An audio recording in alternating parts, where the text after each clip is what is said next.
Today on Monkey Life, two golden-cheeked gibbons head off for a new life in France. Good boy. A couple of little looks into the box and he's in, so yep, all good. Two stumpie arrivals from Belgium get to meet some of their new housemates, with varying results. And the capuchins show off their agility to reach a fruity treat.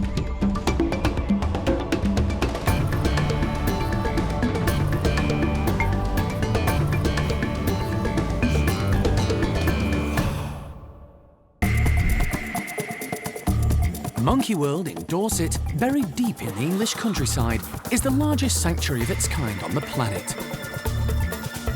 The team, led by Dr. Alison Cronin, rescue and rehabilitate abused and unwanted primates from all over the world. I think this one's a little boy, and I think that that one over there might be an older lady. The park provides a home for more than 250 monkeys and apes from 20 different species.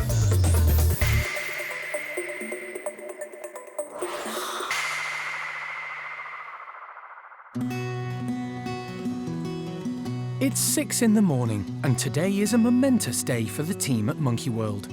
For the first time ever, two of the park's golden-cheeked gibbons are moving away to start a new life abroad. Today is the day that we're taking Mikado and Tianang off to France, so we're literally just about to go and start trying to get them into the boxes that they're going to be travelling in. We've just got enough light now to make a start. We obviously can't do that really very well in the dark, so obviously it's a bit of a nerve-wracking sort of moment, but hopefully everything will go smoothly in the next hour or so, and we should be ready to get them into the vehicle and away. The two gibbons, who have never met before, are going to be paired up when they reach their new home. The hope is they will bond and one day start their own family group. Tianang, come here, sweetie. But first, the team have to crate them up in separate travelling boxes.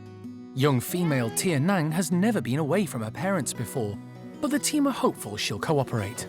Come on then. Go, go, go. Excellent, good job. Oh, good girl, Tianang. Good girl, sweetie. Oh, you got a big adventure to go today. Yep, Tianang's in the box. They weren't very happy about this early start this morning, so the routine that we normally do didn't quite go quite as smoothly as it should have, and we had to bring her out a different way, but she's in the box. She's not too stressed right at the moment, so that's number one. Go and get the second one in a minute. Yep. With Tianang safely boxed and ready to go, she's transported to the top of the park to wait for her future partner, Mikado, to join her. Mikado! Come here, buddy. Come on, Mikado. While Cat tries to tempt Mikado into his box, the team makes sure that Tianang has plenty of fluid and food on board for the journey. Mikado has been in the boxes before, but is still nervous, although it doesn't take Cat too long to get him ready. It's really important that the pair are as calm as possible for the long journey ahead, and so far, it's looking positive. Good boy. Mikado was a little bit freaked out when he saw the box when he first came out into the tunnel, so he was a little reluctant. Took him a few minutes to actually come in, and then a couple of little looks into the box and he's in, so yep, all good. Now we just got to focus on the trip and worry about the emotional side of it later. So it's bon voyage from Monkey World to Tianang and Mikado, as they set off with Cat on their 11-hour journey across the Channel and on to northern France.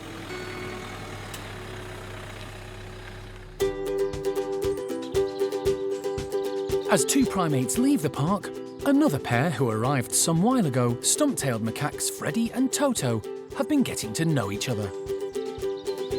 Initially, the two males lived next door to give them time to bond. After a successful full introduction, they moved in together and have been getting along fine. The two boys live in the same house as the 8 other resident stumpies, but so far have only had visual and vocal interactions with them. They're yet to meet without the safety of the wire mesh. But today, all that is about to change, and the team are a little nervous. Stumpie intros are notoriously difficult. They have a very strict hierarchy. and they have to try and fit, new animals have to try and fit into that hierarchy. They're quite grumpy animals, so yeah, we expect quite a tense intro, and we're all going to be on guard to make sure that if we need to split the animals, we can. We'll have fire extinguishers at the ready, which will just be there for a shock value, just CO2 fire extinguishers to use. And then obviously we've got lots of different rooms so we can shut slides very quickly to separate animals if we need to.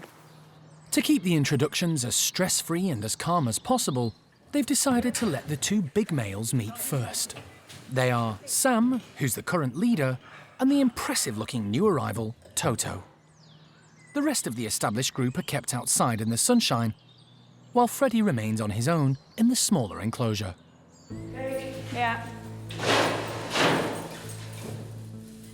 This is a tense time.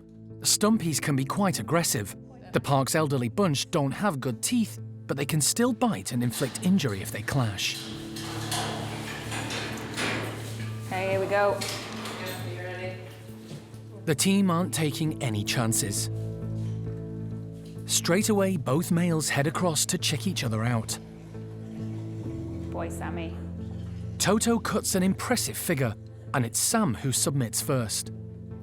He's not known for being over-aggressive, and without the backup of the rest of his group, allows Toto to come out on top. At least for now. The initial intro has passed without incident, and the two males separate. Good boys. They've shown no real aggression, so it's decided to add Freddie to the mix.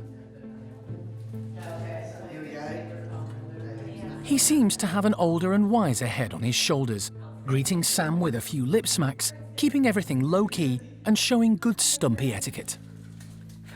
Freddie is perfect. He's just seems to know exactly what to do. He's quite calm. He doesn't seem to get particularly agitated very easily. He's just a really nice macaque who completely understands macaque behaviour. The team now have to decide whether to call it a day or bring in a few of the resident female macaques to see how the two new boys react to their company. I don't know whether the longer we leave it, the more agitated he's going to get, which is going to react, is going to cause problems, isn't it? What do you reckon, Jeremy? If we're going to do that, we need to do it right now. Sam is looking nervous, but might relax if joined by some of his girls. Okay.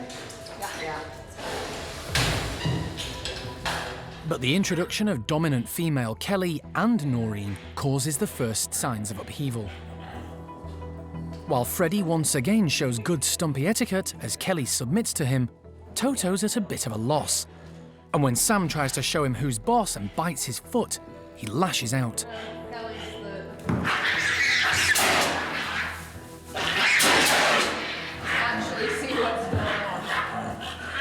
It's the first time the team have had to intervene, and despite Sam offering a hand of friendship, Toto is stressed and nervous.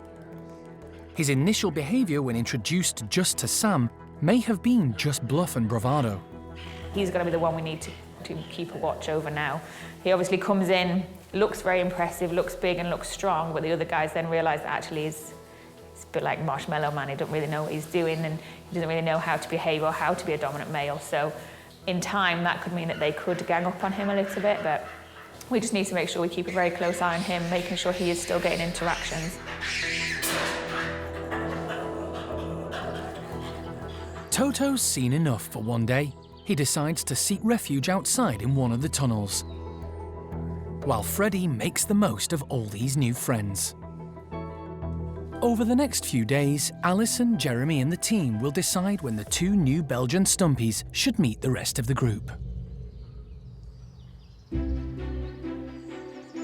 At the Capuchin complex, Franco's group are about to get a juicy treat.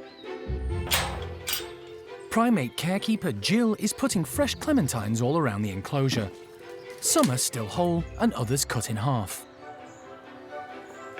To test the monkey's agility, coordination and intelligence, some are even going into the pond.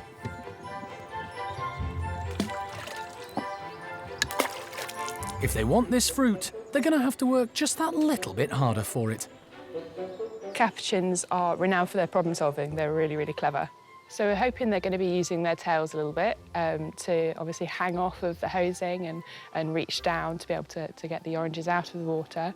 There's a chance that a couple may use sticks as well. We have one or two that are renowned for their cleverness, Fabian being one, so he may surprise us. The group is made up of most of the park's capuchin youngsters, all of whom came from a laboratory in Chile in 2008.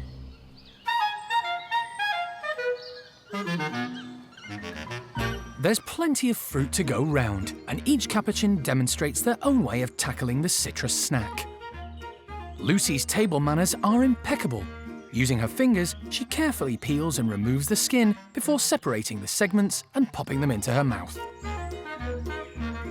Mary's less so. She's straight in there, ripping at the flesh with her teeth. Digit, one of the low rankers, is more bothered whether someone dominant will steal them away before she has a chance to devour any. One thing's for certain, all the capuchins are enjoying today's delicacy. Some, like Felipe, even have time for some fruity flirting while eating.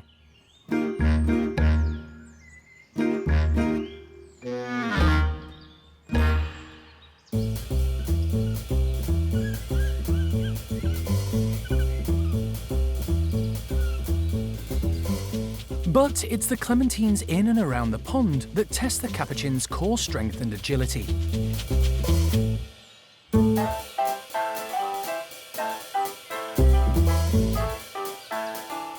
Donnie goes to full stretch to reach one and retrieves it without falling in the water.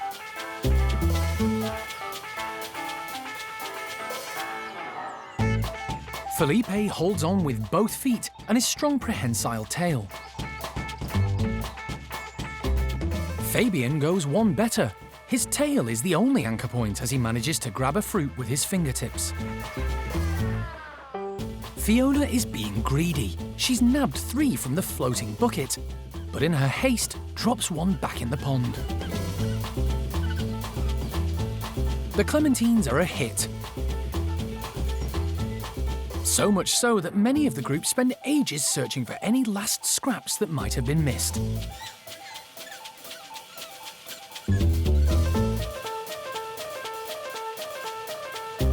Before settling down in the sun for a nap on a full stomach.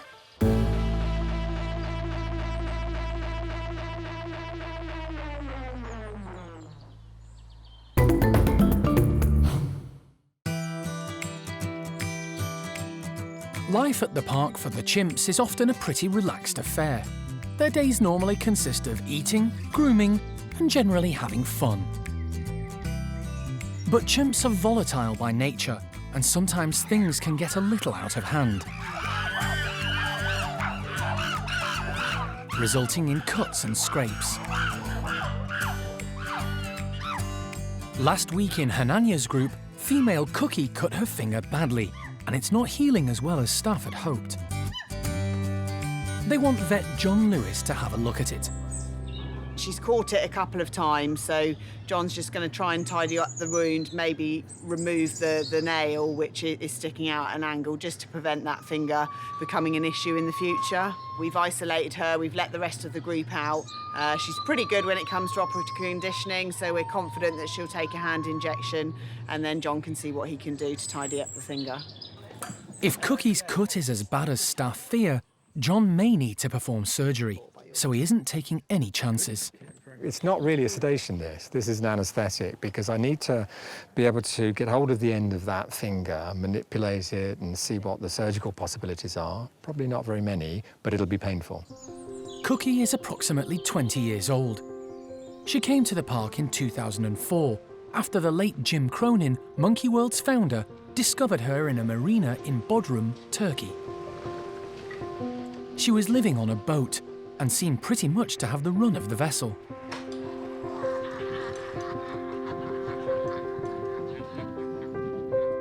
She then moved to a family home in Istanbul, where Jim later rescued her.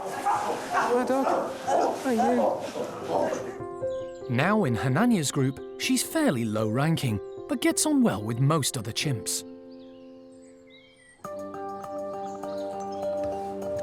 Like all of the large primates, she's been trained to accept a needle. Kara successfully administers the anaesthetic. Good girl.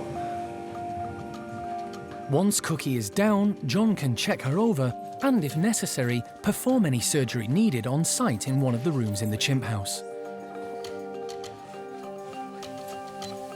As soon as Cookie is intubated and the monitors connected, John can take a look at the wound on her finger.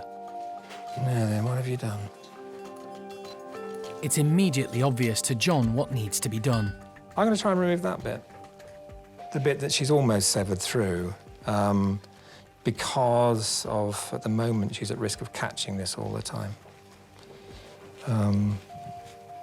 And therefore repeating an injury again and again. It's the best course of action for Cookie, and once healed, won't affect her normal functions.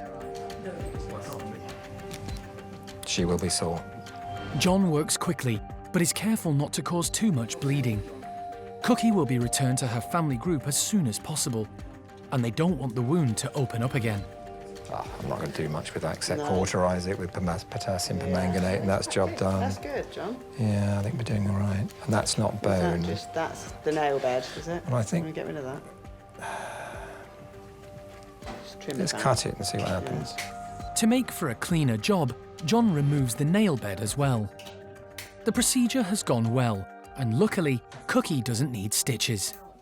Basically, what I've done is I've removed the bit that was dangling, the end of the finger, in other words, and there's a little bit of hemorrhage there, nothing terribly serious, but potassium permanganate, can I have some more, please? Chemically cauterises the surface, stops the bleeding, kills bacteria.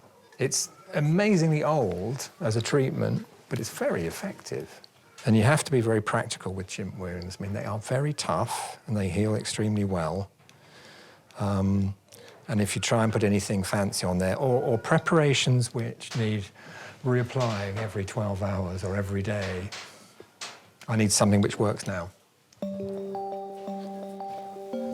That's it. Lovely job. While Cookie is still under anaesthetic, John takes the opportunity to perform a general health check. Blood samples are taken to test her liver, kidney and immune system, and John also checks her teeth. So far, that side's pretty good. She's taken the tip off the upper right canine, but I don't think she's gone into the pole. They look pretty good.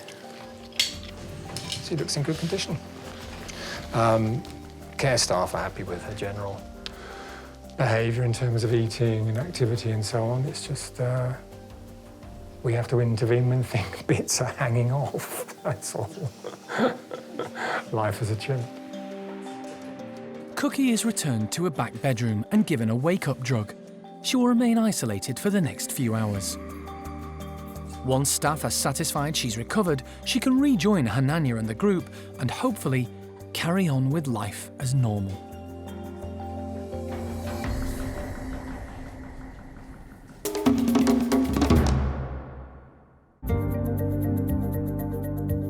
Over the years, the RSPCA has contacted the park on a number of occasions to help with primates in need of rescue.